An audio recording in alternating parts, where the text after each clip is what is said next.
Hello and welcome to the latest episode of Material Matters with Grant Gibson. That's me. This is a podcast where I talk to a designer, maker, artist or architect about a material or technique with which they're intrinsically linked and discover how it changed their life and career. Think of it as a bit like Desert Island Discs but with materials instead of music. Every once in a while though, I break my own self-imposed format and just invite someone on I've always wanted to talk to.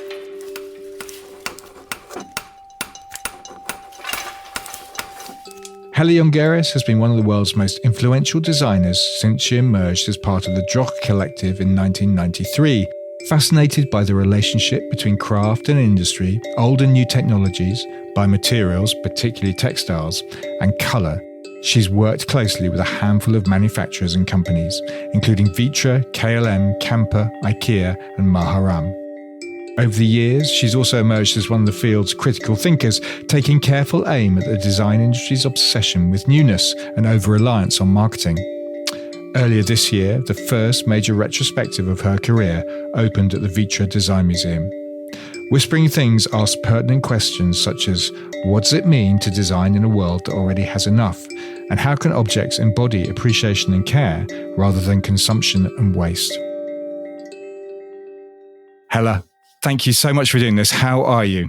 I'm good. Good. Thank you. Good. Was that okay? It's wonderful. It's always a curious thing reading these things out in front of people, you know, and you hope you get it right. Yeah. I tried my poker face, but inside I'm like, oh my God. Yeah, okay. Very good. I mean, we have a tradition on this podcast dating back to when it started, which is 7 years ago now, of asking guests a little about their workshop or studio, the idea being that you can discover a little about the person by how they work.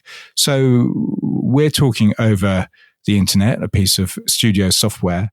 I can see you and I can see a bit of your background, but where are you right now? I'm now in Holland, in the Netherlands,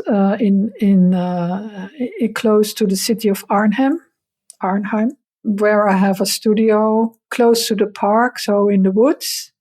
It's an old school building, and I'm in one of the classrooms. Okay. So you're not in Berlin any longer? I also have a studio in Berlin, but I also have one in Holland. So I go up and down. You're a multi-studio designer. How do you divide your time? It depends on what project I have. So now I have a large project that needs ground floor. That's why I'm in Holland. And a larger team. And in Berlin, now the studio is a bit smaller and it's also on the first floor. So that, you have other projects. I do other projects over there, smaller projects. And I have my jacquard loom in Berlin. So if I want to weave, I go to Berlin. And, and ceramic, I have here my kiln. So it depends on what project I'm working on. So what material depends on what country? Yes, a bit like this, yeah. And is it in Arnhem or in Berlin where you've kind of converted the studio and you have a bedroom for guests and guest designers? That's in Arnhem. That's in Holland. Yeah, I have 2 guest houses, tiny houses built to invite people to work with me. Because it is in the woods, who wants to work if you're young? Yeah, and you don't have a car and you're in Holland, nobody. So that's why I thought. I also built 2 houses so that I can invite foreign collaborators, and also a big canteen so that we can cook, and also in the evening so that there is a community while working. It's not just 9 to 5, but that you are a woven cloth, to say it that way. Yeah. Mm. So why did you decide to settle in the 2 places you have a studio? Why Arnhem? Why Berlin? Berlin, I'm there since 2008, so 18 years. It's a long time. Because I wanted to leave Holland. I was in the Droog design. And I felt I was too much part of a group, and I wanted to create my own bubble again, so be more concentrated without being in this one format. So this is how I felt it. And I also like to be a beginner.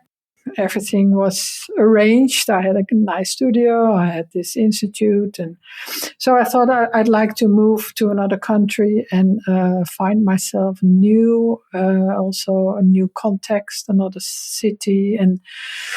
And I started for a year, but I stayed. And I have also children. So we raised the children over there. And then after a while, so 5 years ago or so, I thought maybe I want to have a small place in Holland again. And then I thought, cities I'm not interested in. I'm living in a great city in Berlin, so let's go to the woods in Holland. So I found a place on a ground where more artists are living, and it's close to the park, Krüller-Müller Museum, and it's a very nice park. So I'm here for the nature, and I found a great building, a large building, an atelier, and that's how I created my work life. Yeah. Bit of city, bit of countryside. Yeah. Very nice. Yeah. And depending on which material you're working with at the time, depends where you're going to be. Shall we talk a little bit about your retrospective at the Vitra Design Museum?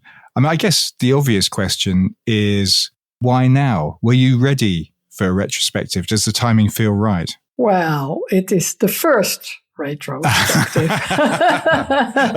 Okay. The thing is, I was ready to let my archive go. That is how it started. And so I asked a few museums who are following me for a long time if they were interested to having a few items of the archive. And this was the MoMA and Centre Pompidou and V&A in London and Pinakothek in Munich. And they all picked a few items. So in those 4 museums, there is a small group of my work, because I find that more important than everywhere in the world one vase. And then there was a lot left, and Vitra Design Museum, Rolf Velbaum, he was interested in taking the rest of, and that was a major, that was 80% of the work that I had as an archive. And then, of course, they wanted to do a show, and this exhibition is called Retrospective. Yeah. Is it a curious sensation giving a piece of yourself up to somebody else? Or to a few places, I suppose. You don't give it up. You give it to another context. So it's still mine in my system, in my being. It's also a burden, You also give away a lot of taking care of and space that it takes. And now it is in a context with other design work and with art in other museums. I think, it lives on. So I'm very happy with it.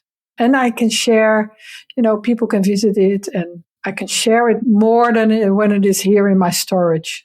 So I'm totally happy with it. Yeah, I don't give anything away. It's all still in me. Still there. Yeah, no, fair enough.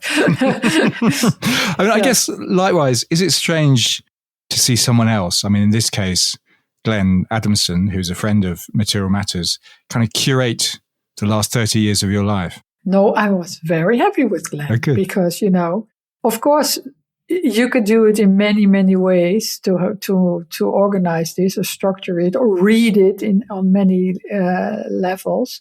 I was very happy with Glenn. So he has a bright mind. He knows, he has a knowledge on craft and knows what's happening in the world in design. He's an intellectual mind. And so, no, I was very, very happy with Glenn. And he did it in a way I would never do. But I didn't have to think about it. That was also a relief, So also for the book, I chose Joost Grotens, and for the design of the installation, I also chose Harm Rensink, so 2 people that I know. So it was a group of 3 men that I trust completely, so I could let it go. And I think that's super luxury, of course. And I'm very thankful that they did a major job. And yeah. 3 men, and you had 3 brothers in your life, so that's that's a coincidence, right? Well, it's not a coincidence, maybe, no, but Yeah, I'm good with guys around me. Also with women, but yeah. No, it was very, very pleasant. Good. And what can visitors expect to see? I mean, the show is split into 4 distinct zones or areas, I guess, which is Dirty Hands, Business Class, Feeling Eye, and Cosmic Mind. You wouldn't have broken it up that way, but it feels quite neat. Yeah, I think I'm happy with it. Yeah, I'm just happy with it. Yeah. Yeah, what can I say? Yeah. So the dirty mind, the dirty hand. It's Freudian that or something. Yeah, sorry. The dirty hands section is a bit the early works. I don't like that much having these chronological exhibitions, but it looks good. It's nice. So the dirty hands start with early work, ceramics. All the work that I didn't do with companies, misfits, the whole idea on imperfection and making individuals, although worked in an industrial way or in an industrial way of thinking, because in that moment I didn't have any companies to work for. So this is the first start. It was this Droog design period also. And then we go to business class, where I have been working for companies. So you see all the work that I had done for companies. And I think there you see also how I still have my own agenda, although I work for companies with questions.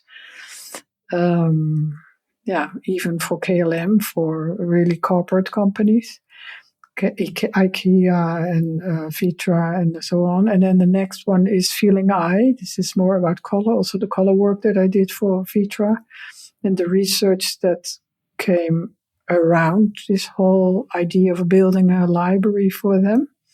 The research going deeper in a topic. And then the next top floor is about Cosmic Mind, with a more transhuman way of looking at the world and my activism, although that's also in all the other rooms visible. But there is the latest work and the work that I've been doing without any industry. So more for the museums, research on certain topics. So that's the top floor. Very good. Very good. Well, that's a lovely overview. I mean, I'm going to kind of unpick some of that over the next half hour or so. Going back to the beginning of your career, you graduated from Eindhoven in 1993, rapidly made a name for yourself, initially with a polyurethane bath mat as part of the Droog collective, alongside the likes of Jurgen, Marcel Wanders, Thierry Remy. Again, quite a lot of men, really. Droog, for listeners who maybe don't know, was a platform for young, mainly Dutch designers who sat in a grey area between industrial design, craft, and even conceptual art. Pieces were often witty, and they'd have extraordinary installations in places like Milan when that really wasn't the done thing.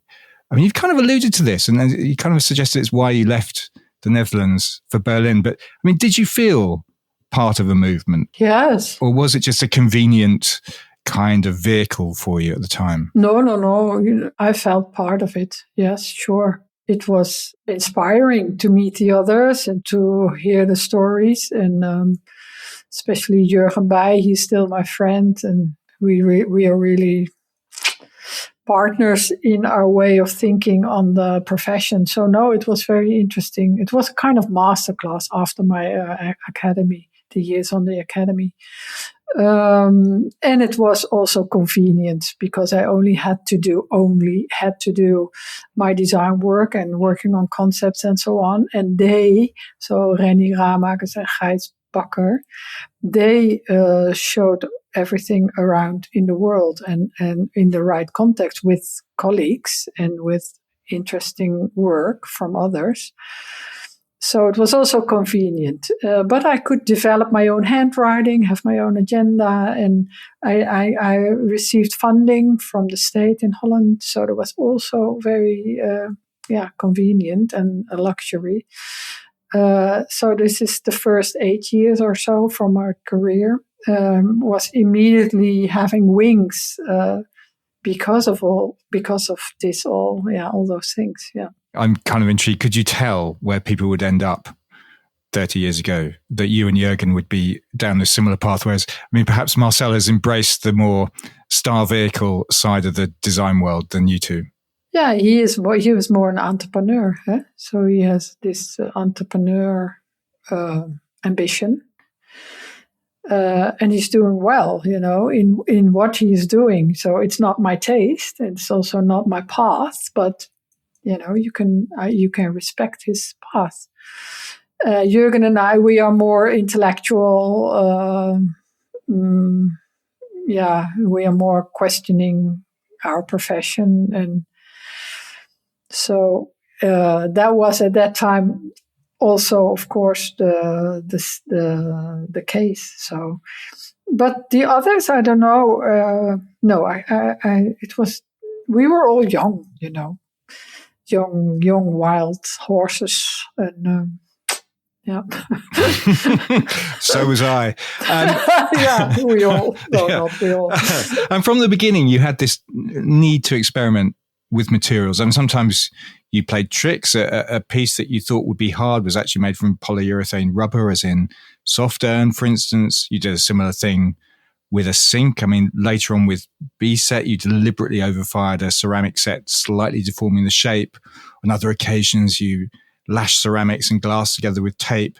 Where did this profound interest in materials come from? I think within the material is the story, and it contains so much. So you come with a production process. There is a culture behind. There is a craft within a material. In industry, it is materials shift from. If you work with a material in the craft world, it shifts when you work with the same material in industry. In what sense, Helen? Well, if you weave yourself, or if you do something in ceramic yourself, and then it starts to have to become a production in larger volumes, then suddenly you have to think differently. So your yarns change, your the thickness of your porcelain cup change, because it has to be in the dishwasher, and the yarns have to be fireproof, whatever. So it really changed a lot from the materials from craft to industry. And since design, since we left the craft when the Industrial Revolution started, and especially now in the late capitalism, I wanted to have the quality of the materials back again. That was why I was interested in materials from the start. And also because I am a hands-on person. So my knowledge and my brains are also in my hands. So that's why my language was within the stuff, within the material. So, that's why I in materials was from the start had my interest. Yeah. I mean, you've described materials as being inherently political, and I'm wondering how. Well, that's also lately more political, more geopolitical. So materials never travel alone. They are digged somewhere in the ground in a country. They use oil often to make the material into a certain shape, or the material itself contains oil. You have to have a lot of water to make products. There is a lot of slavery around making products. So it is a political subject, what you have to be aware of. And the last 10, 20 years, 15 years, designers are more aware, and companies are also more aware. And the politicians know what is going on. We need new laws, but it is a political story, a material, but also a craft. Craft is also is embedded in cultures, and And it's a political case, and that's why we have to be aware of this. But we still all buy our mobile phones every 2 years with cobalt mined in the Congo. I know. I mean, a sense of craft, because you've used the word craft a lot already, has been vital, a vital element in what you do. I mean, it's changed now, but in the UK at least, craft used to be, a difficult word for people. I mean, completely unfairly. It had connotations with kind of amateurism and hobbyism. I suspect it's always been slightly different in the Netherlands, but nevertheless, it wasn't wildly fashionable. Were you aware, and did you enjoy swimming against the tide? Yes, I was aware, but I was also very awake that I didn't want to walk the path of nostalgia. So I wanted to lift it to the next decade, to merge with technology. Don't look backwards, but try to lift it to the next decade and connect it with technology or with production systems, or only lift out a few items out of or a few important aspect of a certain craft. So I never celebrated craft alone. That's also not what interests me. No. I celebrated the tactility, the quality, the culture behind, and tried to lift that to an industrial environment. Yes. How much of that in the early days was thought through, or how much was intuitive, I wonder? That was intuitive. The first years, I didn't work with companies, so I didn't know how difficult that would be. So it was a conceptual way of thinking, and I still did the work one by one, rubber vases, or like the bee set that was over fire. That was very quickly done by industry, but that was done by Makkum, this porcelain industry in Holland. Well, at that time, it was not a porcelain company. They did only terracotta and earthenware. So, and he told me, the owner, I would like to do porcelain, but it takes a long time to make perfect products. I said, well, I have a product. Don't worry about that. I think I have the very great solution for you. Take this one as your first, and that's what he did, and it's still in production. And Makkum made a huge porcelain design collection with all the Droog designers and so on. So that was for 10, 15 years a very vital element of their company. So, and that's also, I think, also later in the work, also the first thing that I did, or the first work that I did for Meharem. So are we already in the next chapter, business class? I might have to wheel back. You keep going and we'll see how we go. Okay. Well, he asked me on the same moment that I did this imperfect fabric porcelain set.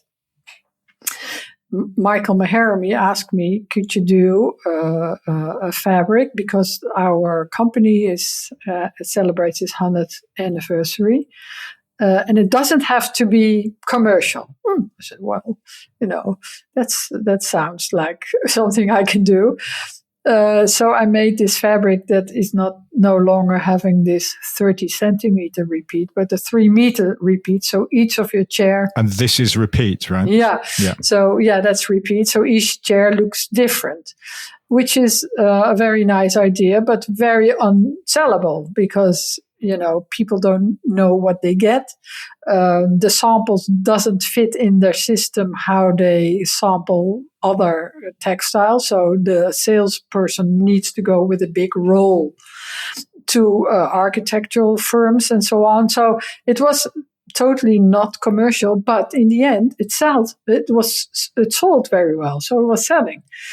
And in that case, I was naive, but on a certain moment or in a certain way, I always met somebody in the right timing that also wanted to make a step in their company.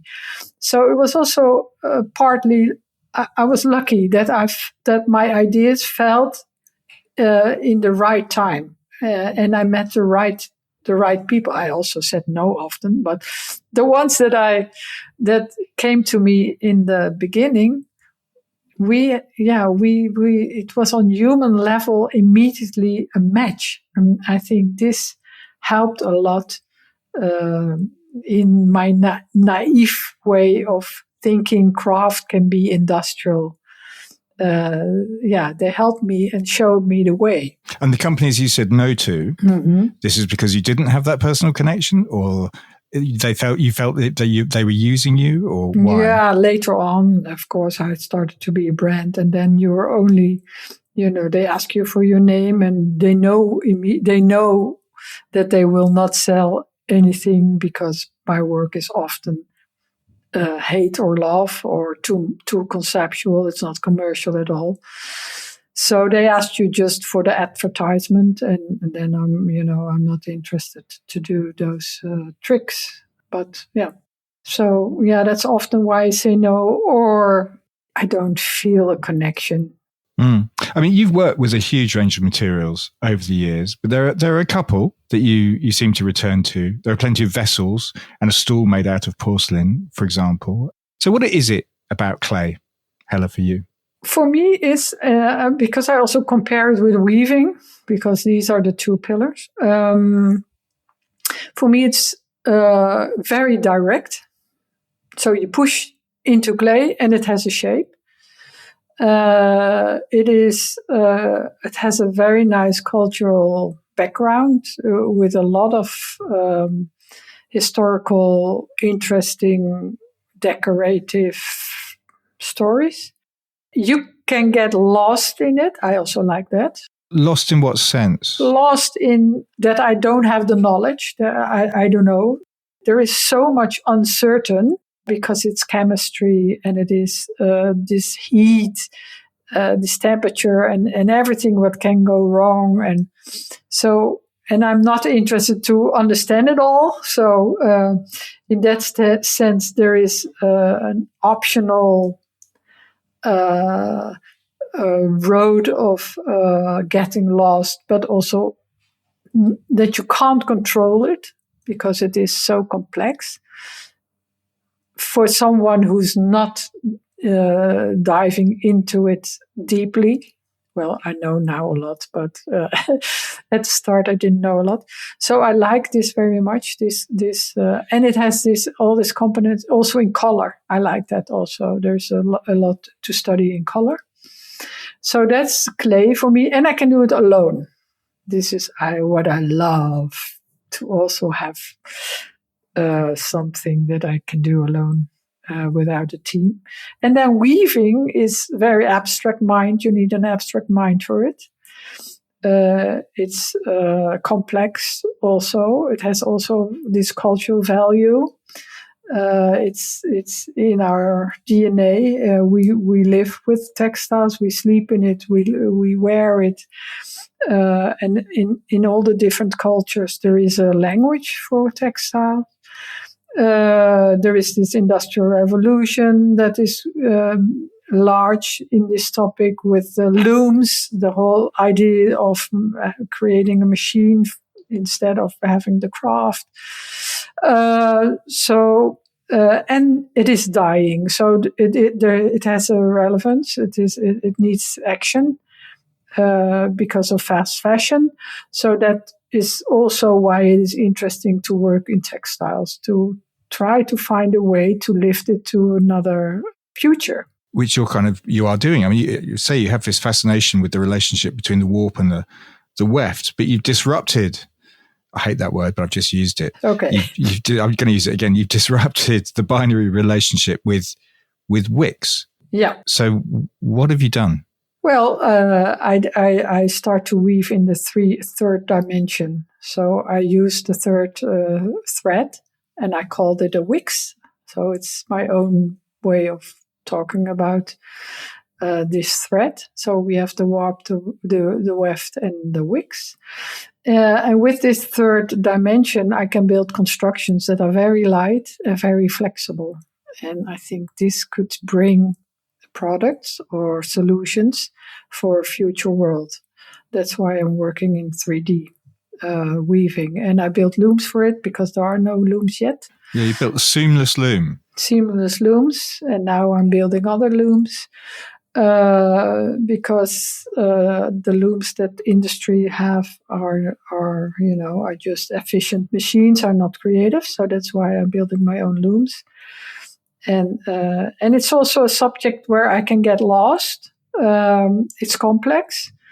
It is rational, abstract, and intuitive with yarns that you can develop, especially for my new looms, and its color and decoration. So ticks all the boxes. And as you point out, it's on an architectural scale. I mean, you've claimed that you've created fabric bricks that could replace cement and concrete. Yes, and I'm also using now solar yarn, so I'm developing another way of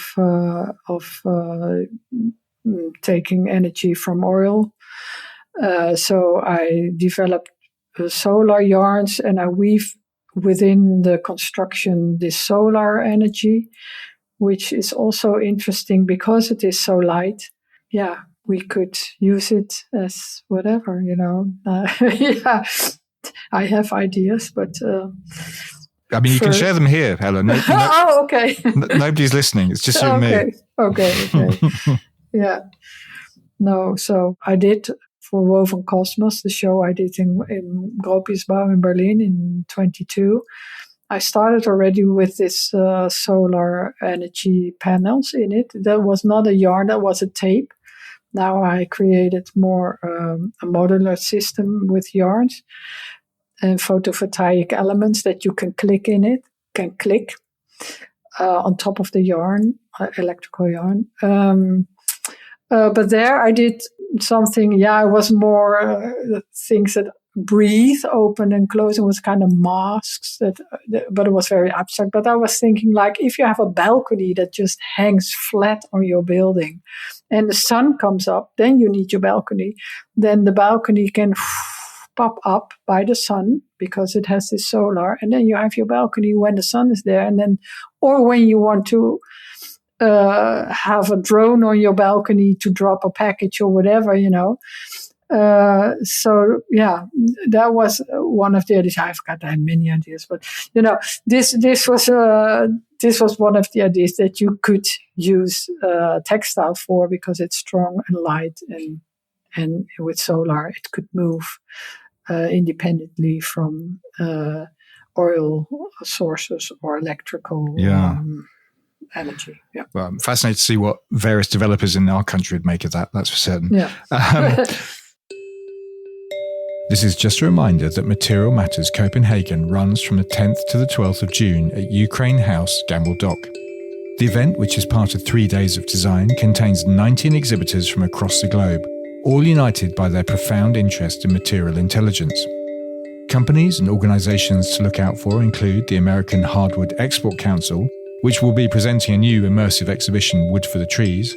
Dutch brand iFungi is back, showing furniture and lighting created from mycelium-based composite, and the wonderful glass designer Joe Anderson returns with a new collection. Look out too for former podcast guests Smile Materials, Pit to Table, which makes a new material from olive pits, Malai Biomaterials, a young company that works with bacteria cellulose grown on coconut processing waste, Material Matters' favourite crafting plastic studio, and British bathroom company Cast. For more details, go to our website materialmatters.design. That's materialmatters.design. Also, we're still looking for exhibitors for our London event in September. We have a new venue, Shoreditch Unlocked, and we'll be part of Shoreditch Design Week. The building is filling up nicely, and if you're interested in taking part, email us at hello@materialmatters.design. That's hello@materialmatters.design.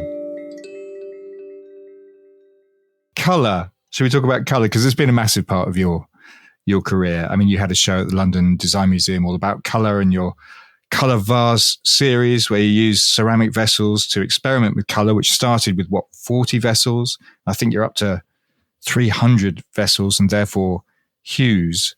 Do you think the design world cares enough about colour? Why is it important? It is important because a color can give you comfort or non-comfort. So it is a communication tool.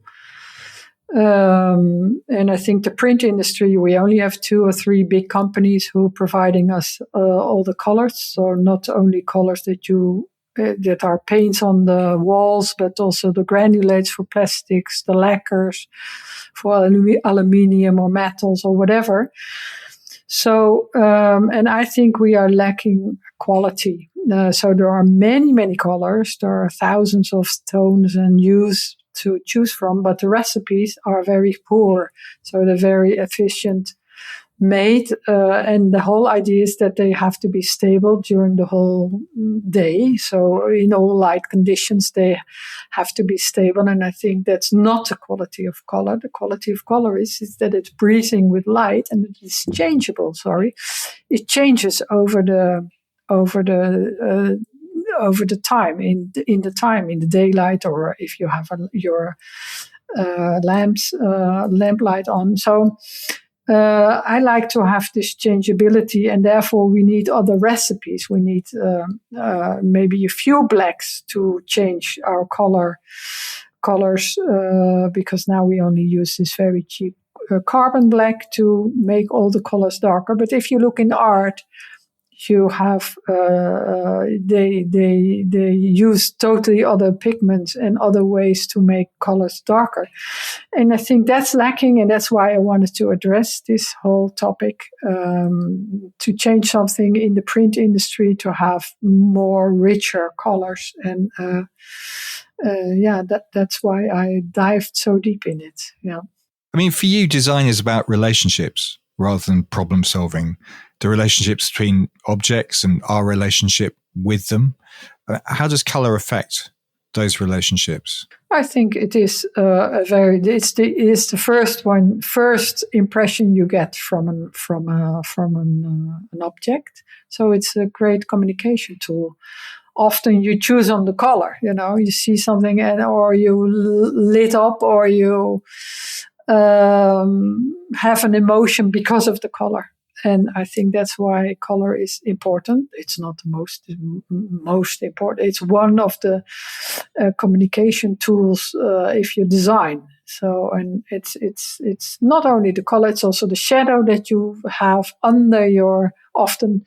And so, if you look at the chair, you have the vertical part of the chair and the horizontal part of the chair, and these two show already a total different color. So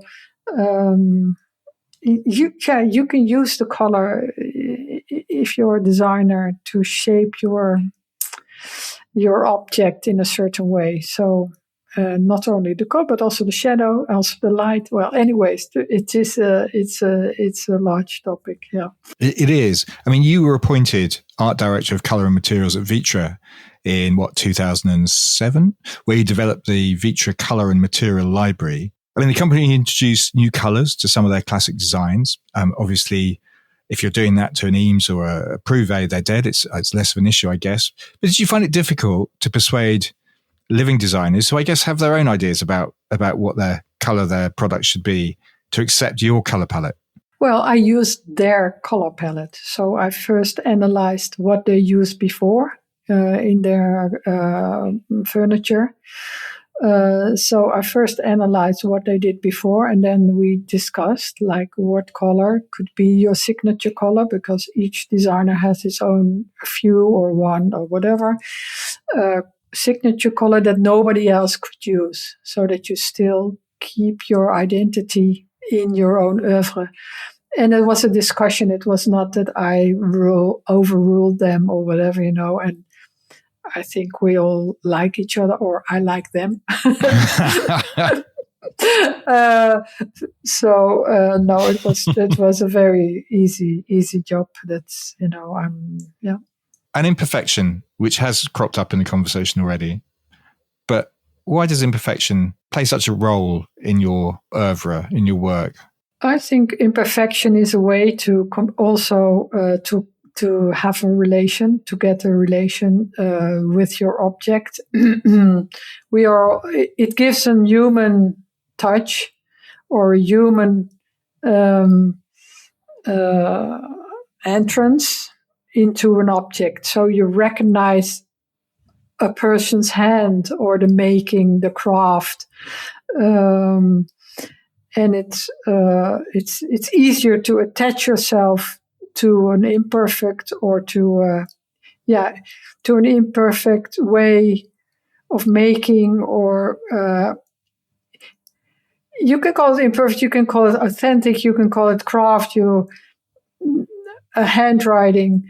I think that's a tool that makes us feel human, and that you are attached to a certain object or you get a relation. So, I think imperfection, breathe, is oxygen, is the blood in an object. And sometimes it's larger, sometimes you maybe don't see it. Maybe the color changed during the day and nobody sees it. So it doesn't have to be like it's a cup that has a strange shape or so. It can really be very silent, this imperfection. And but it brings the oxygen. I think that's necessary to build a relationship with your objects. Yeah. We've talked about craft. We've talked about color and the amount of color and kind of rebelling against the flatness of industrial color. We talked about imperfection.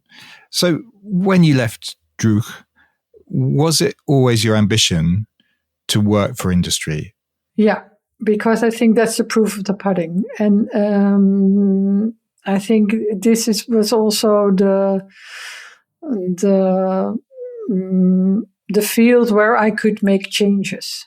So, and I like the complexity of working in industry, working with a brand, a company, a way of producing, the volumes, the commercial part of it, the marketing.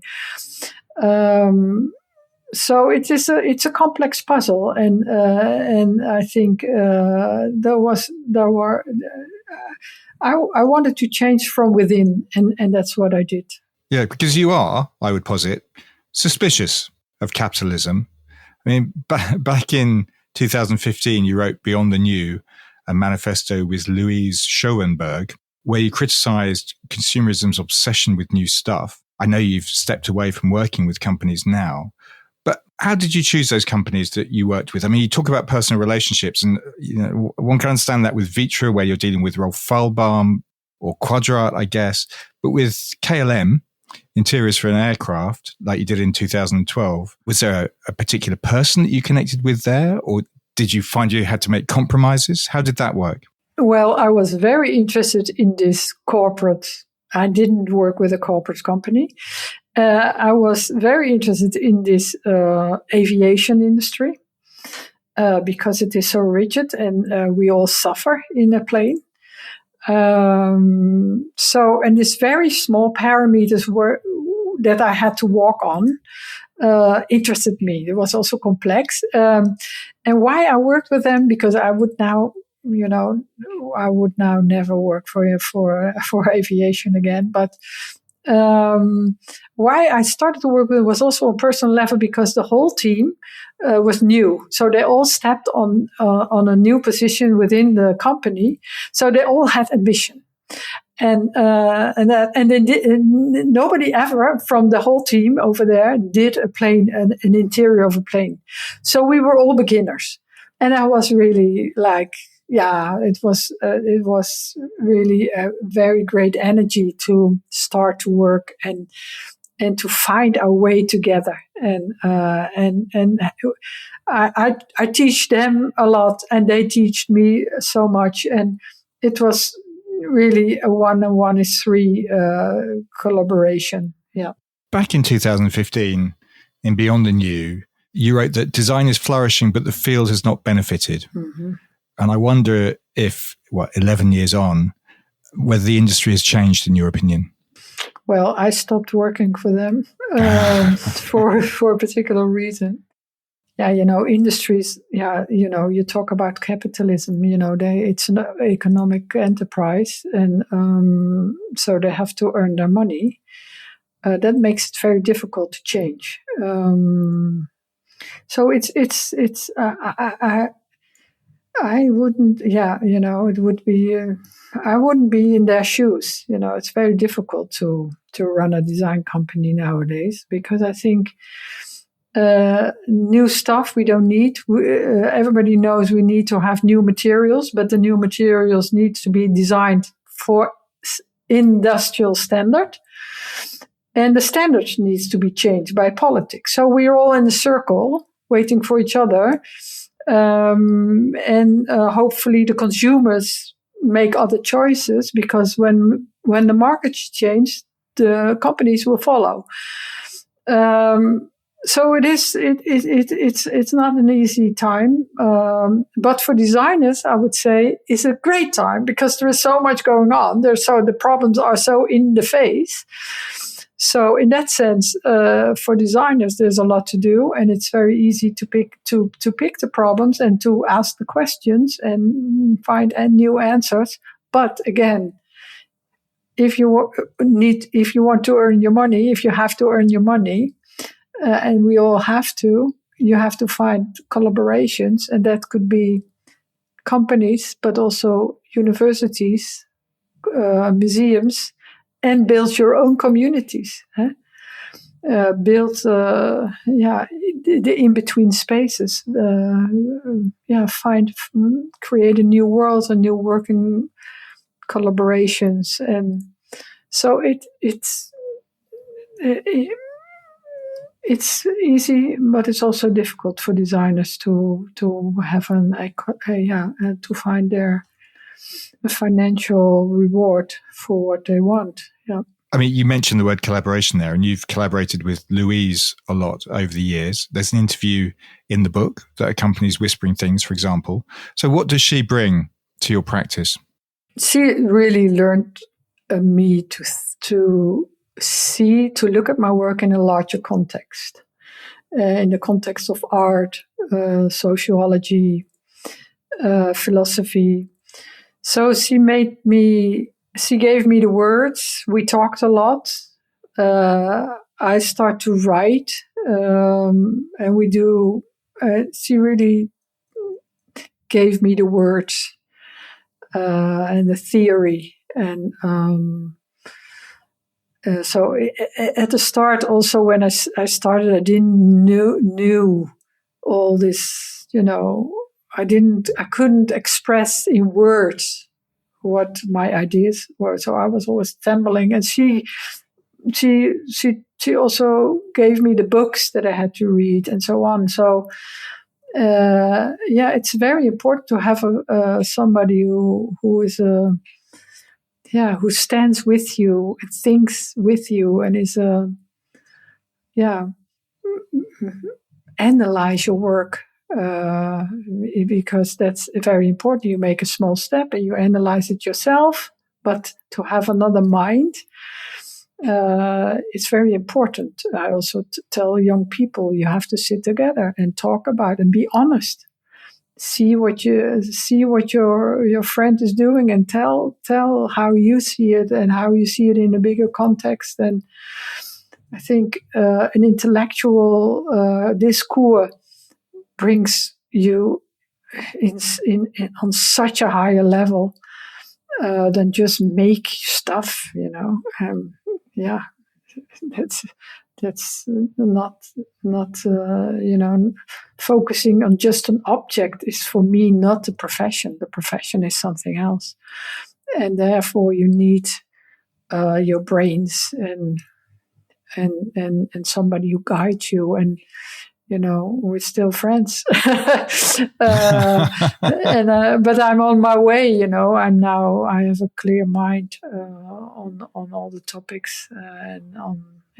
She was never in my studio as a designer. So she was never on the floor in the studios. It was always an outsider, and but it was very, very helpful for me. I'm very grateful. I mean, talking about the book, Hella, there's a piece by Chairman Emeritus of Vitra, Rolf Fehlbaum, who attempts to encapsulate you in 20 odd lines. Now, this is the kind of thing that really intrigues a sort of journalist like me. Would you describe yourself, for example, as tough and sweet? I think so, yeah. Oh. Yeah, I know who wrote it. And but it is a love letter. And we're really fond of each other. We're really friends. And I'm also grateful to met him. And he also taught me so much. It was such a masterclass in industrial design. And somebody who trusted me, also my wildness, and because the first time we met, he drove me we had a full day together, and he drove me to the airport, and I told him, do you know that you will never make any royalties with me? And he laughed, and he said, oh, maybe I get something else from you. So, and that's till the end, it is the case, it was not the royalties that I brought. I brought something else to the company. Well, he also described you as real, blunt and direct. Also, yeah, but that's my Dutch. Yeah, I was going to say, I mean, that's cliche. But it's a whole nation, that's communicating that way. Well, I mean, you were born in 1963 and you grew up on a farm with, as we said at the beginning of the top of the interview, 3 brothers. When did you realize you wanted to be a designer? Because I think initially you were going to be a carpenter. Yeah, it took me a long time. I think I was 25. Yeah. Wow. Okay. Yeah.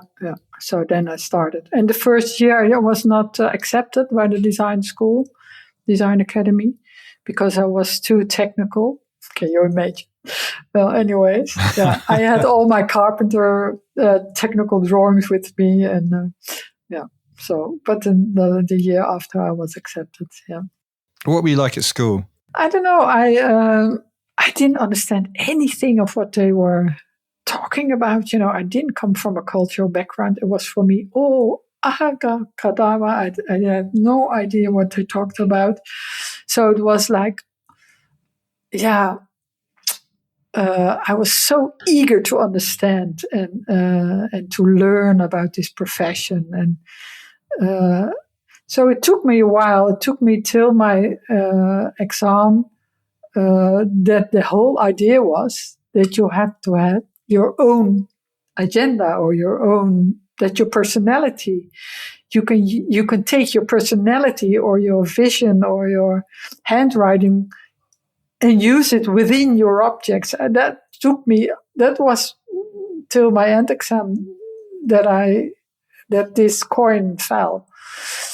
So I was, I think, a 7. Is that 7? Is that I was out of 10 mediocre, mediocre till my end exam, because there I was immediately on materials and I did a 3D textile project and the bath moth. So that was my end exam. So it took a while because I came from far. Your father was a farmer. Your mother, I think, was a pattern maker. Textile. Were they supportive of their daughter wanting to be a designer? Yes. They were very proud also that I followed my passion. Yeah, and that I was also that I got response. That response. So that was. That people recognized or wanted something from me. So, going to an art school was, I think, for them would be too much. That they could, but that I maybe would do some washing machines or razors or whatever, industrial design that they could follow. Right. So in that sense, they were proud and they believed in it. Yeah. Mm. Did you learn skills from your mother? Well, I received a sewing machine very young, so one that you do by hand. I was not interested. I found it all too girlish, But I saw her always with all her textiles on the table and sewing all our clothes. So, and as a child or as a teenager, we would do this macrame and knitting and whatever, that's what I did with my friends. So in that sense, it was a creative life, but, not creative culturally creative, more practical. I learned skills. So wheeling back now to the present day, I mean, you stepped away from industry, as we discussed in 2022. Actually, was there a moment where you decided I can't do this anymore? Or was it a cumulative?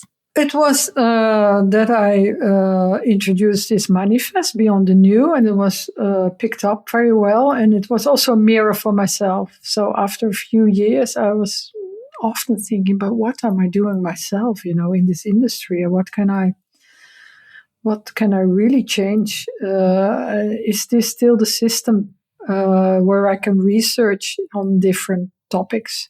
So when I received a question from a museum, I immediately felt, oh, this is where I can flourish, or where I can use my brains and my hands to dive into topics that interest me and can bring the profession further, and I can question my profession. So on a certain moment, I thought, let's step out of this whole capitalistic system and go on this more cultural field, so that I can bring something that is relevant. So at the moment, you're researching, working with museums. I'm intrigued because it's kind of alluded to or mentioned in the book. I mean, do you still think of yourself as a designer? Do you enjoy the boundaries of form and function? I know in the past you've described yourself as being afraid of the freedom of the art world. I think, I feel as a designer. So sometimes I also had periods that I was doubting, but now I really feel I'm a designer. And especially because I always think in functionality in the end, or that you change something in a broader perspective, come with solutions or answers on larger problems. So I think that's part of my profession, and an artist does something else. It's always in the realm of design that I function, but my artistic way, my method is artistic. So it's free, it's getting lost, but it is really an artistic way of researching and working, and but always with a future vision, for a certain solution, or for a new path for materials or production methods. I mean, there is a motif that has run through your work consistently that we haven't picked up on, which is animals. There's a table with a massive frog you created for Gallery Creo in 2009, a collection with Nymphenburg where hippos and deer sat on porcelain bowls. There's your work with IKEA. You're now making these angry clay creatures, baring their teeth and generally being a little bit disturbing. Are they angry at something specific, Helle, or simply the world in general? Yeah, the world in general. So I think the emotion anger is present, and the animals don't have a voice, so I gave them a voice. And also the frog at the table, he has a voice, or she. I don't know. This frog didn't have a gender. But animals now, they are all women's names. They are women. I think we are lacking. There is a lot going on. The rights of women are set back. So the victors and offenders have reasons to be angry. And that's why I wanted to express or have this emotion. So it is about the animals, the planet. Yeah, this emotion to come up with this. And also the glazing, the expression of the glazes has also an expressiveness that also interests me a lot. So what's happening in the glaze. So yeah, it's just this transhuman perspective on the world. Yeah. I mean, our time is basically up. I know you've got somewhere to go, and I'm grateful that you could squeeze me in. So, I mean, final question, really. You have this retrospective, but what's next for you after that? What can we expect in the future? Post-COVID, you seem to have become more spiritual and interested in witchcraft. Well, I find that a bit stereotypical. So I never talk about this myself. Glenn is taking this word in his mouth. I'm sometimes thinking I'm more interested in shamanism. So that each thing in the world has a spirit. And a thing has a spirit because it is made from materials. It has a culture behind it. It has a craft. There are people making it. So I'm interested in this part of making objects and being in my design profession. And I'm in June during Art Basel, I will reveal a fountain, a shark fountain in front of the museum. In Vitra Museum, it's large. They're also angry. But also funny, and in a very nice glazing technique. Okay. Glazed reduction. And why then, sharks? Yeah, sharks. Well, a shark. The sharks sell the best of all my animals. People are proud to be a shark. And I think, why are you proud to be a shark? This is horrible. If you are a shark, you take advantage of others. So that's why I thought I make sharks, and also in front of a museum, where also is a lot going on in the art world. Sharks are a lot of sharks. So that's why sharks.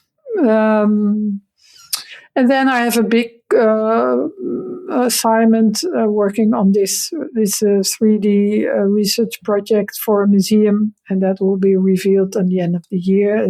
It took me 3-4 years, so that was a very big project, but I cannot talk about it more Fair than enough. this. Fair enough. So whispering things is not a full stop, is what we're discovering. No. Retrospectives yet to come. It's a beginning, yes. Very good. Very good. Well, I look forward to seeing sharks and whatever you're doing with textiles later in the year. And Helle, thank you so much for your time. I really, really enjoyed that. Thank you so much. It was a pleasure. Thank you. Helle Jongerius, Whispering Things, runs at the Vitra Design Museum until the 6th of September. And to find out all about Helle's work, go to jongeriuslab.com. You can also go to our website to hear other podcasts I've done, to sign up to our newsletter, and to find out all about the various events we'll be running in 2026, including Material Matters Copenhagen. One more thing. It would make me incredibly happy if you went to my Patreon page and made a pledge at patreon.com/Material Matters. For as little as £3.50 a month, you can receive invites to various Material Matters events, as well as getting access to each episode before it's published to the wider world. Material Matters is a completely independent concern, and any help you can offer would be hugely appreciated. Ultimately, you'll be helping to take the message of the importance of materials, skill, craft, and design to a whole new audience. Thanks very much for listening.